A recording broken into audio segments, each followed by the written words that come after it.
Thanks so much for all the support you've given us here on Reaching Upward. We're really thankful for just so many people that got excited about these things and give us ideas and suggestions for how we can shoot videos better and topics. Please keep those coming. Keep using the website, sending us different things that'll help us figure out how to do this better so that we can all be reaching upward together toward heaven. Somebody recently posted a question on our Facebook page about idolatry, and it got me thinking just about idolatry and how much of a problem it is for us. Do you worship idols? You probably think not, because we don't have little statues that sit beside us on the counter or something that we bow down to. But I wonder how many of us really are idolaters. You know, Colossians chapter 3 actually talks about idolatry as greed, that greed is idolatry. So if you ever thought about that, if you're a greedy person and you want more stuff, then you're really an idolater. You're worshiping those things. Idolatry has always been a big problem. People having other gods other than the true God has always been a problem. Remember what the very, very first commandment was? It wasn't have no other graven images. It was actually have no other gods. So you may say, I don't have any graven images. I'm not bowing down to any idols. Not necessarily true.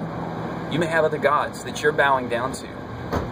You know, the people of Israel, they always had struggles with idolatry. And when they did, God killed them. God killed people because they had other gods other than Him. Because whenever we lose sight of God, we lose sight of ourselves. And whenever we lose sight of ourselves, only death is what comes.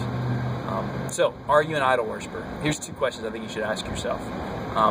What do I sacrifice the most for? That's the point. When you have an idol, you sacrifice for it. You give whatever you have for that thing. So what do you sacrifice for? Is it your friends? Is it your popularity? Is it your happiness? Is it your body? What is it that you make sacrifices for? If you're doing it for that thing and not out of devotion to God, then you may be an idolater.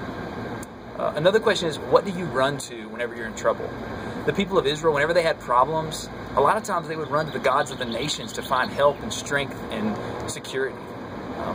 What are you running to whenever you're in trouble? Whatever that is, if it's other than God, it may be your idol. Think about it. Are you an idolater? Or are you being faithful to God? Are you reaching upward together toward heaven?